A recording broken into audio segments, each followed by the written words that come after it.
Dayspring Theological University les presenta la clase Las Bienaventuranzas, la relación de Cristo con su pueblo. Parte 1. Su anfitrión será el pastor Jorge Ortiz. Él les bendiga. Y comenzaremos con la clase de corrido. Introducción, las bienaventuranzas. Viendo la multitud, subió al monte, y sentándose vinieron a él sus discípulos, y abriendo su boca les enseñaba diciendo: Bienaventurados los pobres en espíritu, porque de ellos es el reino de los cielos. Bienaventurados los que lloran, porque ellos recibirán consolación. Bienaventurados los mansos, porque ellos recibirán la tierra por heredad. Bienaventurados los que tienen hambre y sed de justicia, porque ellos serán saciados. Bienaventurados los misericordiosos, porque ellos alcanzarán misericordia. Bienaventurados los de limpio corazón, porque ellos verán a Dios. Bienaventurados los pacificadores, porque ellos serán hijos de Dios. Bienaventurados los que padecen persecución por causa de la justicia, porque de ellos es el reino de los cielos. Bienaventurados sois cuando por mi causa os vituperen y os persigan y digan toda clase de mal contra vosotros, mintiendo. Gozaos y alegraos, porque vuestro galardón es grande en los cielos, porque así persiguieron a los profetas que fueron antes de vosotros. Mateo capítulo 5. El Sermón del Monte se abre con las 9 bienaventuranzas que acabo de leer. Esta, por supuesto, es una de las secciones más conocidas de la Biblia. Desafortunadamente, casi nunca las entienden y por regla general las consideran un consejo de perfección. No debemos de perdernos las claves espirituales que nos ofrecen las bienaventuranzas a nuestras vidas. Las bienaventuranzas son en realidad un poema en prosa que es completo en sí mismo y constituye lo que es prácticamente un resumen general de la enseñanza cristiana. Una hipnosis espiritual, más que literatura, pero más que literaria, que resume el espíritu de la enseñanza en vez de la letra. A diferencia de los otros grandes maestros religiosos, Jesús no nos da instrucciones detalladas sobre lo que debemos hacer o no hacer. En efecto, toda la corriente de su enseñanza es antirritualista y antiformalista. Jesús trajo enseñanzas que nunca violaron, pero que sí superaron el sacerdocio judío y su teoría de la salvación a través de la observancia del templo.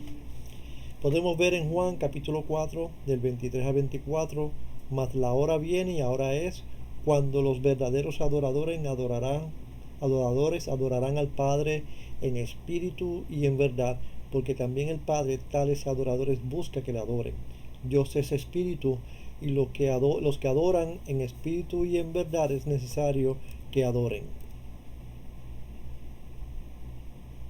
Los fariseos, con su espantoso código de observancia detalladas, extremas, eran las únicas personas hacia las cuales él, Jesús, era realmente intolerable.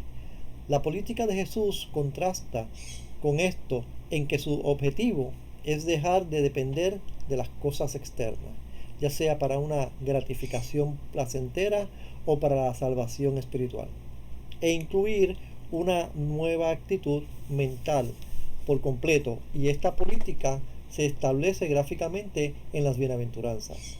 Las bienaventuranzas están en el centro de la predicación de Jesús. Con ellas, Jesús recoge las promesas hechas al pueblo elegido desde Abraham, pero las perfecciona ordenándolas no solo a la posesión de la tierra, sino al reino de los cielos. Las bienaventuranzas dibujan el rostro de Jesucristo y expresan la vocación de los fieles asociados a la gloria de su pasión y de su resurrección. Capítulo 1. Bienaventurados los pobres en espíritus, porque de ellos es el reino de los cielos. Cuando se usa pobre de esta manera, significa estar débil, impotente espiritualmente, en bancarrota, en necesidad de aquello. El hecho de que seamos pobres en el espíritu es el reconocimiento de nuestra necesidad espiritual que nos hace clamar a Dios por lo que Él puede y proveerá. Este mismo reconocimiento nos motiva a pensar en Dios desde la perspectiva adecuada, haciendo que le demos alabanza y acción de gracias. Ser pobre en espíritu nos obliga a evaluarnos honestamente contra Dios. Él es el ejemplo de toda buena característica, el poseedor de inteligencia, sabiduría y poder de tal capacidad que puede producirnos en todo lo bueno y hermoso que se necesita para una vida maravillosa y abundante.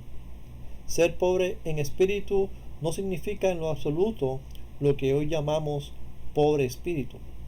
Ser pobre en espíritu significa haberse vaciado de todo deseo de ejercer la voluntad personal, lo que es igual de importante, haber renunciado a todas las opiniones preconcebidas en la búsqueda sincera de Dios.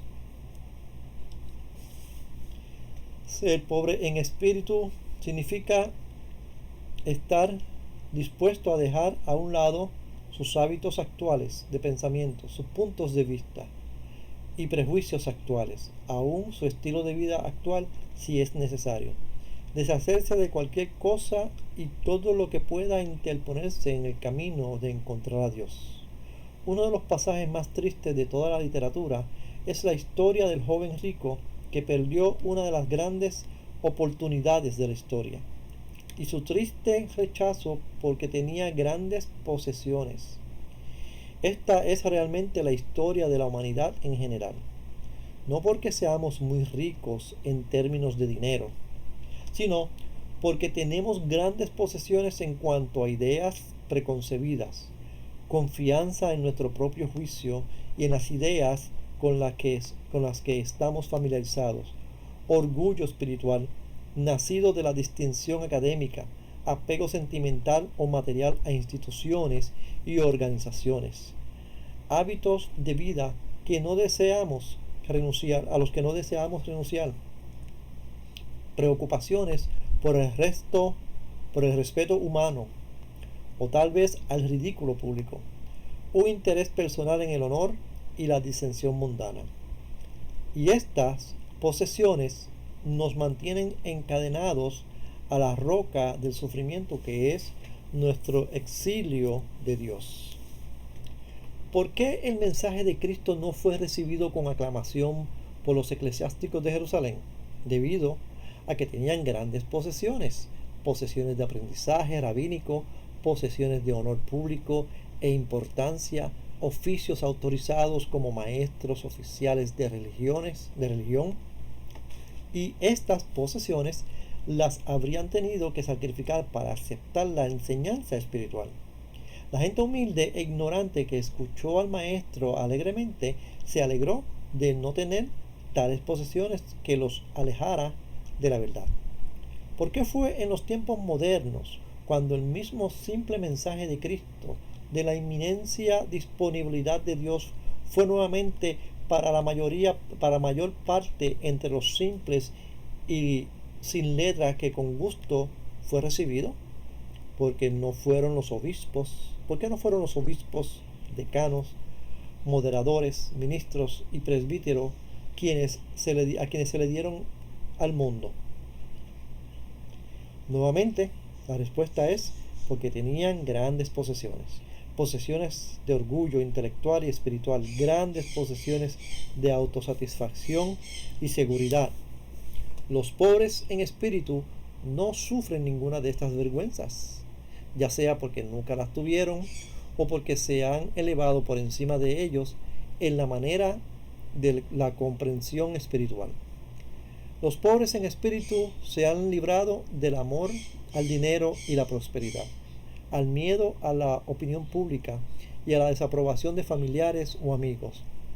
La pobreza de espíritu es lo opuesto diametralmente de la arrogancia de orgullo arrogante, competitivo, asertivo y autosuficiente que dice, así lo veo yo. Ser pobre en espíritu no tiene nada que ver con pasar por duras circunstancias. De hecho, no tiene nada que ver con el ámbito físico. Es una parte fundamental del reino espiritual del cual Dios y la pureza de sus actitudes, carácter y verdades son los elementos centrales. Pobre de espíritu es nuestra necesidad en comparación con las cualidades de Dios, las cuales necesitamos. Es una pobreza en términos del Espíritu Santo. Es ser actor indigente con respecto al fruto y poder del Espíritu Santo, del que todos tenemos necesidad desesperadamente.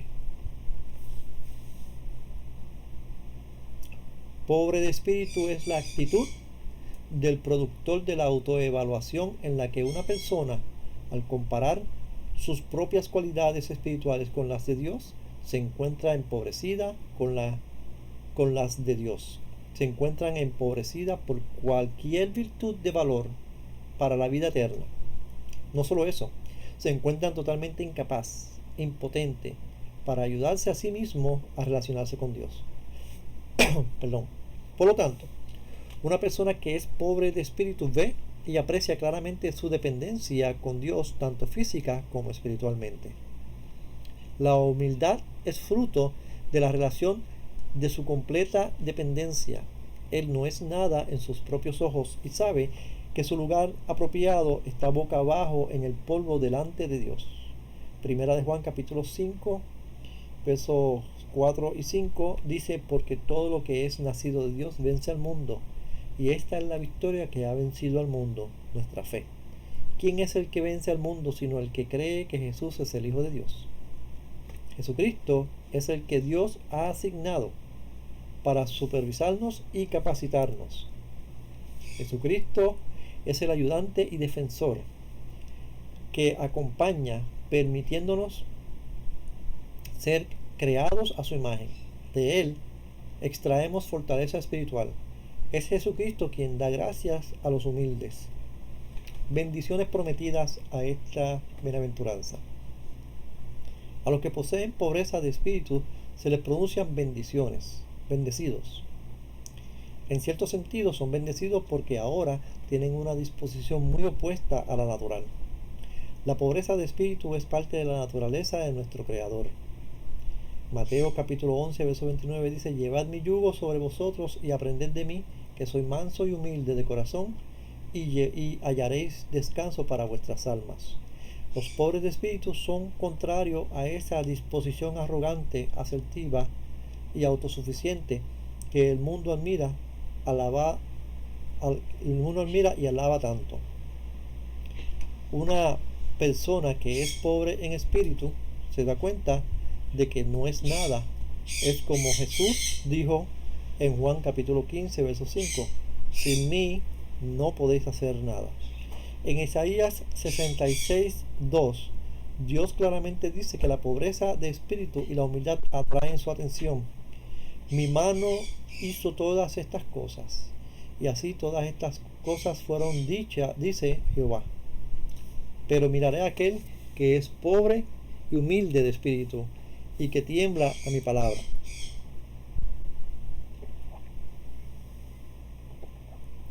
En su comentario del Sermón del Monte, Emmett Fox proporciona una descripción práctica de lo que significa pobre en espíritu. Ser pobre en espíritu significa haberse vaciado de todo deseo de ejercer la voluntad personal y, lo que es igual de importante, haber renunciado a todas las opiniones preconcebidas en la búsqueda sincera de Dios.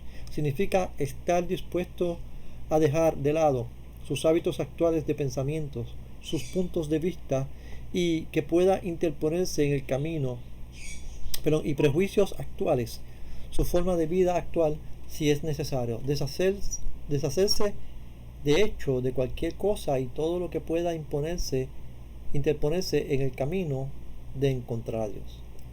La pobreza del espíritu florece cuando Dios se revela a nosotros y nos damos cuenta de su increíble santidad y misericordia, incluso al llamarnos a ser perdonados e invitados a estar en su familia y a ser como Él.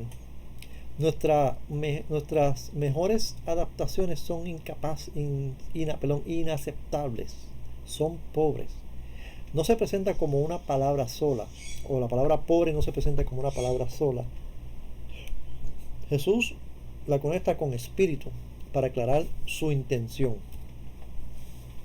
La pobreza de espíritu es un fruto que no se produce en el hombre natural, sino que es obra del Espíritu Santo de Dios en la mente de aquellos a quienes ha llamado y se dejan transformar.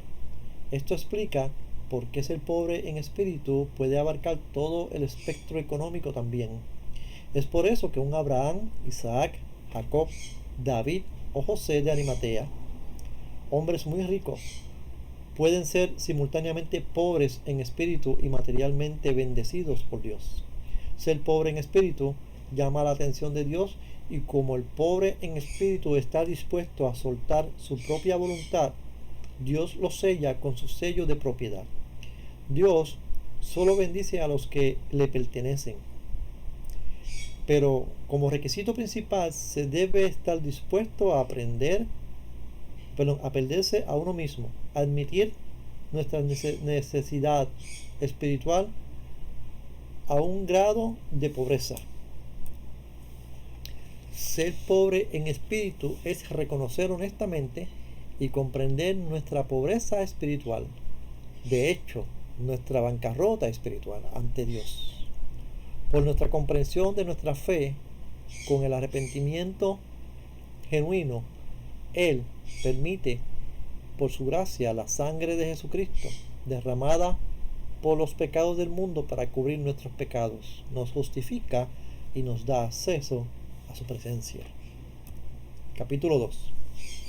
Bienaventurados los que lloran, porque ellos recibirán consolación. El duelo o la tristeza no son en sí mismos algo bueno, porque la voluntad de Dios es que todos deben experimentar felicidad, éxito y gozo. Jesús dice: he venido para que tengan vida y para que la tengan en abundancia. La tristeza se convierte en algo relativamente bueno. Tarde o temprano, cada ser humano tendrá que descubrir la verdad de Dios y establecer su propio contacto con Él a primera mano. El que llora está a pocos pasos de adquirir la comprensión de la verdad, que lo librará de una vez por todas de nuestras limitaciones tridimensionales y de sus concomitantes pecados, enfermedad y muerte. La mayoría de la gente no emprenderá en la búsqueda de Dios de todo corazón, al menos que esta persona esté cursando por algún tipo de problema. Hay 6 maneras de llorar por tus pecados. ¿Cómo se recibe el consuelo que proviene del dolor espiritual? Primero, el llanto espiritual nombra pecados particulares. El verdadero duelo espiritual comienza nombrando el pecado cometido por el hombre, confesándolos claramente, sin excusa o evasión. 2. El llanto espiritual implica una tristeza sincera. Eche un vistazo largo y duradero al costo de ese pecado y entenderá más profundamente su duelo espiritual. Primero piense en todos los otros pecados que lo han guiado al pecado por el cual usted está en llanto. Considere también lo que este pecado suyo ha costado a otros. Finalmente piense en lo costoso que fue el pecado por el que está llorando para Jesús, ya que Él llevó sus transgresiones en la cruz. 3. El llanto espiritual surge de la humildad. Para desarrollar una tristeza sincera hacia una situación que ha tenido y aún puede tener, una adaptación poderosa debe volverse pobre en espíritu, regulando tu propia insuficiencia. insuficiencia y regulando tus pecados como el motivo del sacrificio de Cristo. Ver nuestro pecado costoso para Jesús nos dará impulso para correr ante nuestro Dios para confesar y depender de Él. 4. El llanto espiritual está infundido de esperanza. Recordad que cuando Dios nos ilumina los pecados, su gran propósito es guiarnos a Jesús, el amigo de los pecadores. En Él encontramos esperanza. La esperanza es una marca distintiva del duelo espiritual y surge de la fe en Cristo y todo lo que Él ha logrado a través de la cruz. 5. El luto espiritual ocurre en la cruz. El verdadero luto espiritual siempre nos lleva a la cruz. Ahí es donde abandonamos estos pecados y los patrones de pecados habituales. Nombrar y confesar su pecado lleva a la persona a un duelo espiritual, pero conocer el amor de Cristo lo lleva más lejos. Y el amor de Cristo siempre se encuentra al pie de la cruz. 6. El duelo espiritual te llevará a valorar los pecados. El duelo espiritual es la clave para romper el poder compulsivo del pecado. Por eso podemos hablar de don espiritual como una bendición. Si nos presentamos delante de Dios con sinceridad absoluta, tendremos la fuerza para vencer el pecado que nos ha derrotado y quedará abandonado en la cruz.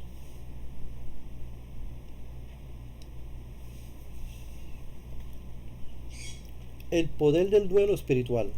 Cuando un pecado se ha vuelto habitual o cuando su patrón repetitivo se ha convertido en una adicción, haz este trabajo de duelo espiritual a fondo y tendrás la fuerza para vencer el pecado que te ha derrotado y abandónalo en la cruz. Los efectos del llanto.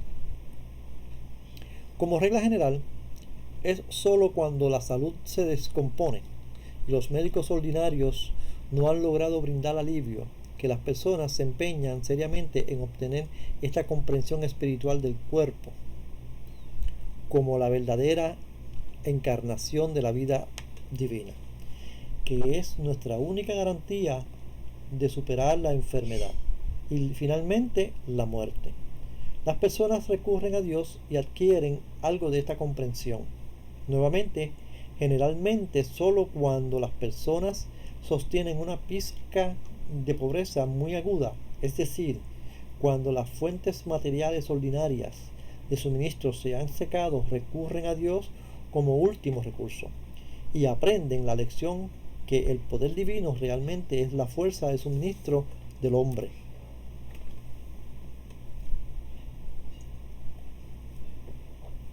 Los efectos del llanto. Los problemas familiares, las disputas y los extraños, el pecado y el remordimiento y todo lo demás nunca tiene que venir si buscamos primero el reino de Dios y la comprensión correcta. Si no lo hacemos, entonces vendrán vicisitudes y para nosotros este duelo será una bendición porque a través de él seremos consolados. Y del consuelo la Biblia nos habla de tener la experiencia de la presencia de Dios, que es el final de todo duelo. El cristianismo tradicional ha enseñado con demasiada frecuencia a un Cristo crucificado que termina en la cruz. Pero la Biblia nos da a Cristo resucitado y triunfante que provoca nuestro llanto, con la única intención de involucrarse en nuestras vidas y recuperar los ánimos. 3 tipos de tristeza. Primero, es el dolor natural que surge de circunstancias trágicas. Segundo, es el dolor pecaminoso, desordenado y sin esperanza que incluso puede negarse a ser consolado. Quizás el ejemplo bíblico sobresaliente de esto es Judas. Un remordimiento lo llevó a cometer un pecado adicional, el suicidio. El tercer dolor es el dolor piadoso. Pablo describe porque la tristeza que según Dios produce arrepentimiento para salvación, no hay que lamentarlo. Segunda de Corintios 7:10. El duelo surge después de haber pecado, de una conciencia asociada de alguna desobediencia. Es un dolor piadoso por nuestra rebelión contra Dios y la hostilidad a su voluntad. Tenga en cuenta que Mateo 5:4 está en tiempo presente, lo que significa es que el duelo no se elimina a nuestro arrepentimiento inicial, sino que es una experiencia continua. Romanos 8:23 dice: nosotros gemimos dentro de nosotros mismos, esperando ansiosamente la adopción, la redención de nuestros cuerpos. Y Romanos capítulo 7, verso 24 nos dice: oh hombre miserable que soy, ¿quién me librará de este cuerpo de muerte? Este principio surge a menudo en la vida secular porque los humanos parecen obligados y decididos a aprender por experiencias dolorosas. Salomón aborda esta verdad en Eclesiastés capítulo 7, versos 2 al 4, que dice: es mejor ir a la casa del luto que ir a la casa del banquete, porque ese es el fin de todos los hombres, y los vivos lo tomarán en serio. La tristeza es mejor que la risa, porque un semblante triste el corazón mejora. El corazón de los sabios está en la casa del luto, pero el corazón de los necios está en la casa de la alegría.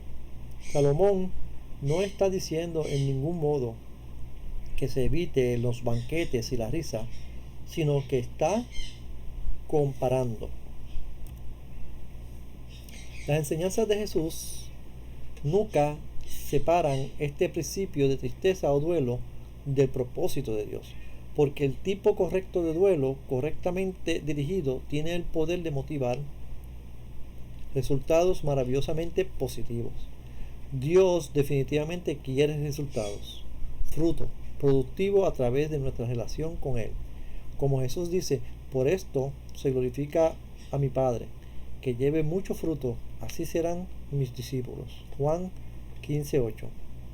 William Barclay dijo lo siguiente: el primer lugar debe tenerse en cuenta sobre esta bienaventuranza que la palabra griega para llorar utilizada aquí es la palabra más fuerte para el grupo en el idioma griego.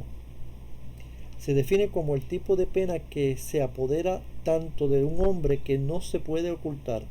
No es solo el dolor el que causa el dolor al corazón, es la tristeza la que trae lágrimas incontrolables a los ojos. Esto ilustra el poder emocional del duelo, indicando que tiene suficiente poder para producir la resolución de lograr más que simplemente sentirse mal y llorar. El duelo piadoso. El duelo que Jesús desea es el tipo que muestra una suavidad de corazón que está lista para el cambio en la dirección justa. Uno que sabe que ha hecho mal y está ansiosamente dispuesto a que sea limpiado en santidad.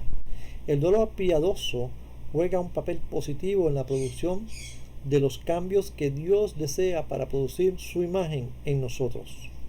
Necesitamos orar como David: crea en mí un corazón limpio, oh Dios, y renueva un espíritu firme dentro de mí. Salmo 51:10. El salmista le pide a Dios que le dé lo que no existía antes, que sus afectos y sentimientos sean correctos y que no tuviera la actitud callosa que lo llevó al adulterio y al asesinato. Una súplica de este tipo es una que Dios no negará. Si realmente nos tomamos en serio el vencer el pecado y glorificar a Dios, vale la pena el esfuerzo. Capítulo 3. Bienaventurados los mansos, porque ellos recibirán la tierra por heredad. El Espíritu Santo nos permite producir mansedumbre, una actitud necesaria para entender la voluntad de Dios. Un beneficio adicional para los mansos es que Dios le promete el disfrute de la paz y recompensa a los mansos por la herencia de la tierra.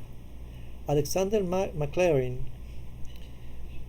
escribe su comentario sobre el versículo 5 y dice: la mansedumbre es la conducta y disposición hacia Dios y el hombre que se deriva de la experiencia interna descrita en las dos bienaventuranzas anteriores, que solo tienen relación con nosotros mismos. Bienaventurados los pobres en espíritu y bienaventurados los que lloran. En otras palabras, la mansedumbre es el fruto activo de los otros dos, pero mientras que ser pobre en espíritu y duelo son operativos internos, la mansedumbre es tanto interno como externo en su ejecución en la vida de uno. La mansedumbre divina es imposible a menos que primero aprendamos una estimación justa y humilde de nosotros mismos. Debemos volvernos pobres en espíritu. Pablo dice en Romanos 12:3, porque yo dijo, a través de la gracia que se le ha dado a todos los que están entre ustedes, no pensar de sí mismo más de lo que debería pensar, sino pensar con seriedad, como Dios ha repartido a cada uno una medida de fe. Mientras que el orgullo se destruye a sí mismo y a los demás, la humildad sirve y construye. Los mansos, Salmos capítulo 37, del 5 al 7, dice, acerca de los mansos, dice, encomienda a Jehová tu camino, confía en él, y él hará. Exhibirá tu justicia como la luz, y tu derecho como el mediodía. Guarda silencio ante Jehová y espera en él. No te alteres con motivo del que prospera en su camino, por el hombre que hace maldades. Deja ira y desecha el enojo. No te excites en manera alguna a hacer lo malo. Confía en Dios. La mansedumbre bíblica se basa en la profunda confianza de que Dios es por ti y no en contra tuya. Tiene un mayor compromiso con Dios. Las personas mansas se comprometen con Dios en todos sus caminos. La palabra hebrea para comprometer significa literalmente rodar. Las personas mansas han descubierto que Dios es digno de confianza y por lo tanto rueda más rápido que un camino. Sus negocios, sus miedos, sus fluctuaciones arrojan todo al Señor, y el Señor prospera sus caminos. Admiten que son insuficientes para hacer frente a las complejidades, presiones y obstáculos de la vida, y confían en que Dios puede y está dispuesto a sostenerlos, guiarlos y protegerlos. Están callados ante Dios y esperan en Él. Luego, según el Salmo 37:7, las personas mansas están calladas o quietas ante el Señor, esperan pacientemente en Él. Primero, descubren que se puede confiar en Dios. Segundo, se comprometen con Él. Y tercero, esperan pacientemente en silencio la obra de Dios en sus vidas. Esto no significa que se vuelven perezosas. Significa que son libres de arrebatos o desenfrenos. Tienen una especie de calma constante que proviene de saber que Dios que es omnipotente, que tiene sus asuntos bajo su control y que es amable y resolverá las cosas a su favor. No se preocupan por los malvados. Los mansos no se preocupan por los malvados que prosperan en su camino. O como dice el verso 8, se abstienen de la ira.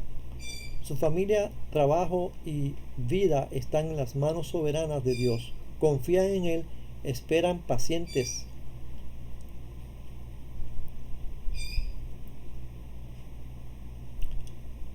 Esperan pacientes y silenciosamente para ver cómo su poder y bondad resolverá las cosas. Entonces, el retrato que tenemos de mansedumbre hasta ahora, basado en el paradero bíblico más cercano, es el Salmo 37:11. A la tercera bienaventuranza es que comienza confiando en Dios. Entonces ya está claro que la mansedumbre tiene mucho que ver con Dios. Consiste en una libertad pacífica del enojo, incitante, y se basa en confiar en Dios y rodar todos nuestros caminos hacia Dios y esperar pacientemente a Dios. La mansedumbre se abstiene de la vergüenza y la defensiva. La mansedumbre no solo confía en Dios y se compromete con Dios y espera pacientemente a Dios y se abstiene de la ira desenfrenada, deja su vindicación con Dios. La mansedumbre es el poder de absorber las adversidades y las críticas sin atacar. La mansedumbre es el fruto, la mansedumbre y la prueba. La mansedumbre es el fruto de Dios por su Espíritu que obra en nosotros. Una imagen en nosotros, por lo cual la mansedumbre junto con las cualidades ya mencionadas también incluye que nos volvamos flexibles, manejables, sumisos y reseñables. Un término del Nuevo Testamento para esta condición podría ser dóciles. La palabra de Aarón a la ejecución de Dios a sus hijos, a sus dos hijos, es un ejemplo. En Levítico, lo encontramos en Levítico capítulo 10, del 1 al 3. Entonces Nadab y Abiú, los hijos de Aarón, tomaron cada uno su incensario y le prendieron fuego, le pusieron incienso y ofrecieron fuego profano ante el Señor que no les había ordenado. Era una píldora amarga, impactante para tragar, pero Aarón la tomó mansamente. En el Salmo 39:9, David se refiere a una situación que estaba experimentando, dejándonos este ejemplo: estaba mudo, no abrí la boca, porque fuiste tú que lo hizo. El ejemplo supremo de esto es Jesucristo, que soportó pruebas horribles aunque era el Hijo amado de Dios. Juan 8:11 dice: entonces Jesús le dijo a Pedro: pon la espada en la vaina, no beberé la copa que mi Padre me ha dado.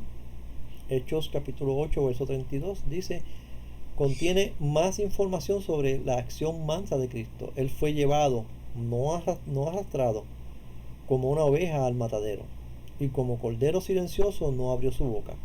Era el mismo rey de la mansedumbre.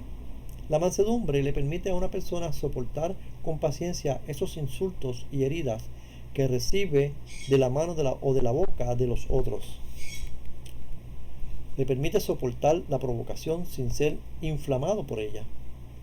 Permanecer fresco cuando otros se calientan. La gente mansa no busca venganza privada. Dejan eso al sentido de la justicia de Dios mientras buscan permanecer fieles en su llamado y con los estándares de Dios. La mansedumbre refleja una entrega a Dios. Las promesas de la mansedumbre. Los mansos heredarán la tierra, y cuando lo hagan procederán a gobernarla. La mansedumbre es una virtud que Dios ha determinado que los que han de tener dominio sobre sus familias deben poseer. Sin mansedumbre, ¿podríamos gobernar?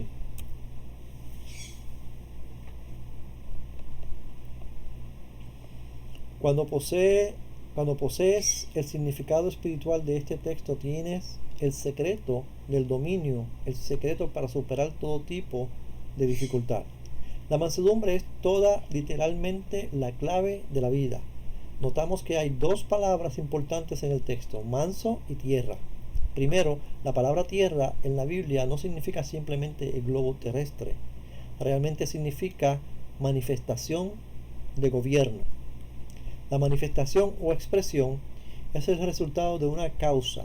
Una causa tiene que ser expresada o manifestada antes de que podamos saber algo al respecto. Y, por el contrario, cada expresión o manifestación debe tener una causa.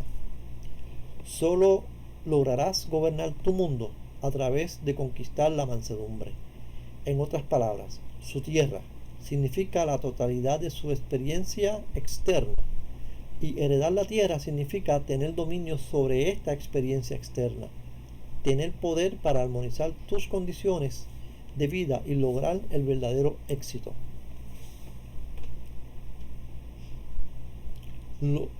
Entonces, las promesas de la mansedumbre. Los mansos heredarán la tierra. Entonces, vemos que cuando la Biblia habla de la tierra, poseer la tierra, gobernarla, etc., Entonces vemos que cuando la Biblia habla, etcétera, este texto se compromete a decirnos cómo podemos poseer o gobernar para ser dueños de nuestras propias vidas y destinos. Su verdadero significado no tiene nada en común con el significado que ahora tiene en nuestro idioma. Para el lector moderno, el manso sugiere una criatura de espíritu mezquino, carente por igual de valor y autoestima, inútil para sí mismo o para cualquier otra persona, arrastrándose sobre la faz de la tierra como un gusano, y probablemente hipócrita e incompetente. La mente moderna ridiculiza la mansedumbre. El lector moderno, por estas connotaciones de la palabra en mente, viene al Sermón del Monte y rechaza la enseñanza que da, porque aquí en el umbral se dice que el dominio es para los mansos, y esta doctrina no puede ser aceptada.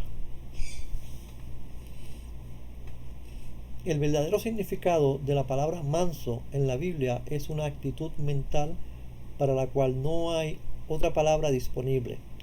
Y es esta actitud mental la que es el secreto de prosperidad o éxito en la vida. Es una combinación de mentalidad abierta, fe en Dios y la comprensión de que la voluntad de Dios para nosotros siempre es algo alegre, interesante y vital, y mucho mejor que cualquier otra cosa que podamos pensar por nosotros mismos.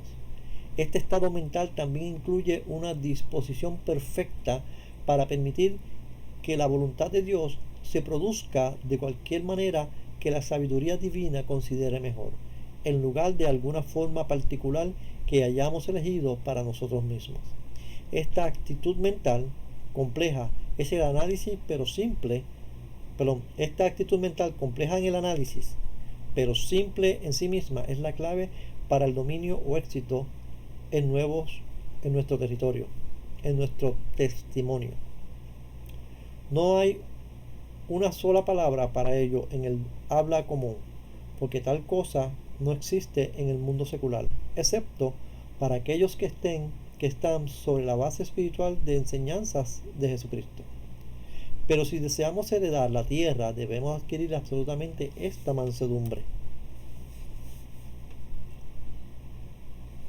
Moisés, que tuvo un éxito tan extraordinario en su propósito de vida, era conocido principalmente por esta cualidad, tan manso como Moisés. Moisés tenía una mente abierta, lista para aprender nuevas cosas y nuevas formas de pensar y trabajar. Moisés entendió perfectamente que conformarse rigurosamente a la voluntad de Dios, lejos de implicar pérdida de cualquier bien, solo podía significar una vida mejor y más espléndida. Por lo tanto, no lo consideró un sacrificio personal, porque sabía que era la forma más elevada de autoglorificación en el verdadero y maravilloso sentido de la palabra. La verdadera glorificación propia, la glorificación que es realmente gloriosa, es la glorificación de Dios. El Padre en mí, Él hace las cosas, yo en ti y tú en mí. Moisés fue uno de los hombres más mansos que jamás haya vivido. Nadie, excepto nuestro Salvador, ha heredado la tierra en mayor grado. Capítulo 4. Bienaventurados los que tienen hambre y sed de justicia, porque ellos serán saciados. Justicia y rectitud son sinónimos. El hambre y sed de justicia es un complemento reflejado por alguien que añora la rectitud. La justicia significa en la Biblia no solo una conducta correcta, sino un pensamiento correcto en todos los temas, en cada departamento de la vida. A medida que estudiemos el Sermón del Monte, encontraremos en cada cláusula y en cada una reiterando la gran verdad de que las cosas externas no son más que la expresión expresada o expulsada, la representación de nuestros pensamientos y creencias internas. Jesús constantemente nos dirá en estos discursos que no tenemos poder directo sobre las cosas externas, porque estas cosas externas son solo consecuencias, o si lo desea, imágenes resultantes de lo que sucede en el lugar secreto. Si pudiéramos afectar a los externos directamente sin cambiar nuestro pensamiento, significaría que podríamos pensar una cosa y producir otra, y esto sería contrario a la ley del universo. Mateos capítulo 6, verso 33 dice: mas buscad primeramente el reino de Dios y su justicia, y todas estas cosas os serán añadidas.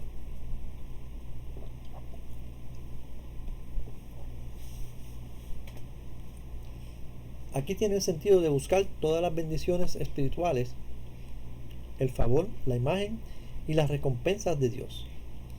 Vemos en este versículo no solo una amplia aplicación del término en el Nuevo Testamento, sino también, lo que es más importante, su prioridad en la vida.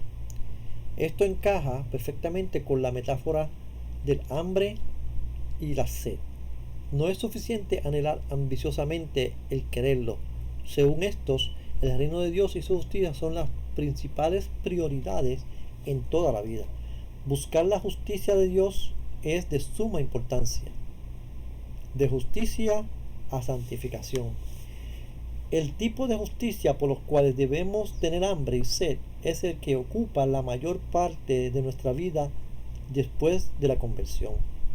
Esta hambre y sed es un estado continuo y debe ser así para el segundo tipo de justicia, llamándonos a perseguir la santidad, llegar a la perfección o crecer en la gracia y el conocimiento de Jesucristo. Con frecuencia la Biblia lo llama santificación. Ninguno de estos términos es específicamente justicia, pero todos están contenidos dentro de su amplio significado.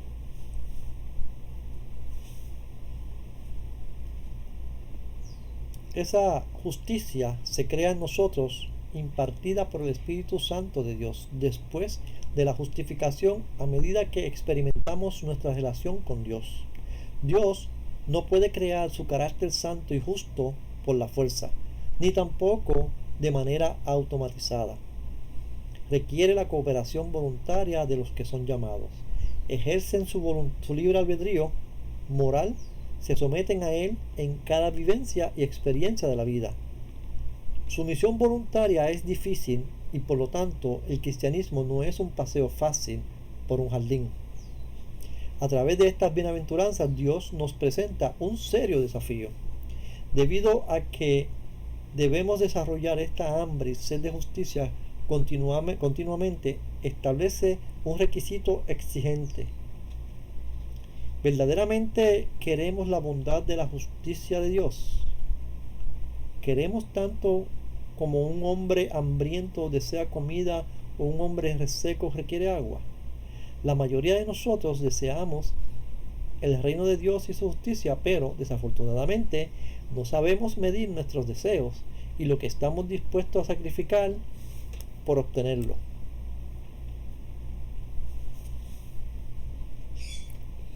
El deseo es un anhelo interno de algo que no tenemos, pero que sentimos que necesitamos. El hambre y la sed son apetitos que Dios dio a los humanos para hacerlos conscientes de una necesidad. El hambre por la palabra de Dios y sus atributos son el apetito espiritual que Dios da a los cristianos para que nos demos cuenta de las necesidades espirituales. Dios nos ha dado la fe para hacernos conscientes de las necesidades espirituales. Es un regalo amoroso de Él. Dios espera que pensemos en estas necesidades y le preguntemos por ellas. Nuestra conciencia de la necesidad es una prueba de que Dios está trabajando con nosotros. El deseo pone la voluntad en acción, de la misma manera que nuestra hambre nos hace buscar alimento y nuestra sed nos hace buscar agua. Lo que Dios realmente quiere es que le busquemos, que deseemos lo que Él es. La justificación trae reconciliación y por lo tanto paz con Dios y acceso a Él, pero también trae consigo el hambre y sed de la gloria misma de Dios. ¿Puede alguna otra meta en la vida compararse con la justicia de Dios? No debemos descuidar una salvación tan grande. No debemos dejar que este gran potencial se nos escape de las manos. ¿Seremos saciados de qué?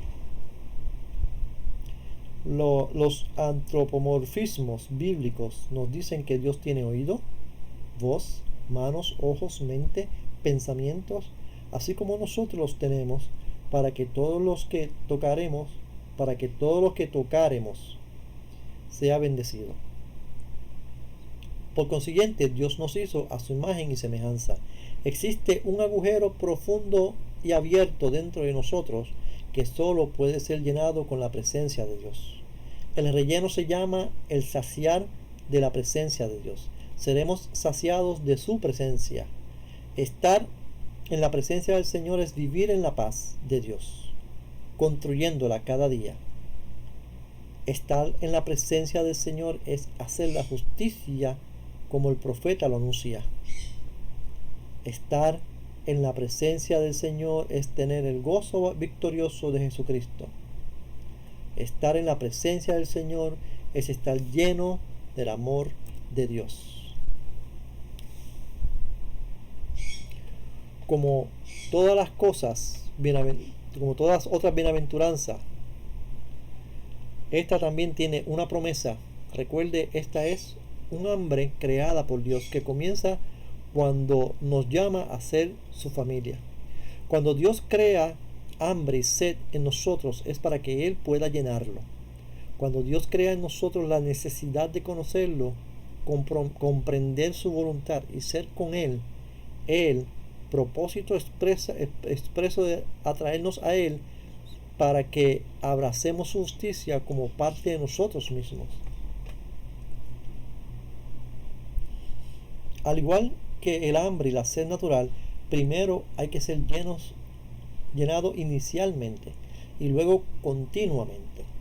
Así que primero Él nos llena con lo que es y necesitamos para caminar nuestra peregrinación a su reino de manera segura. Segundo, nos llena de su comprensión para tener su perspectiva sobre los asuntos de esta vida y una visión clara de nuestra vida futura en su reino. Tercero, Él nos llena de sabiduría para que podamos aplicar la comprensión que pone a nuestra disposición. Cuarto, nos llena de una paz que sobrepasa todo entendimiento en medio de un mundo loco. 5. Nos llena de una acción de gracias y conocimiento de Él para que podamos alabarlo. Y 6. Nos llena de fe, esperanza y amor para que podamos ser como Él. Esto termina la primera parte de las bienaventuranzas. A continuación está la tarea. Los de bachillerato solamente tienen que contestar las 25 preguntas que están en la página 100 a la 102. Dios les guarde, Dios les bendiga y será hasta la próxima clase.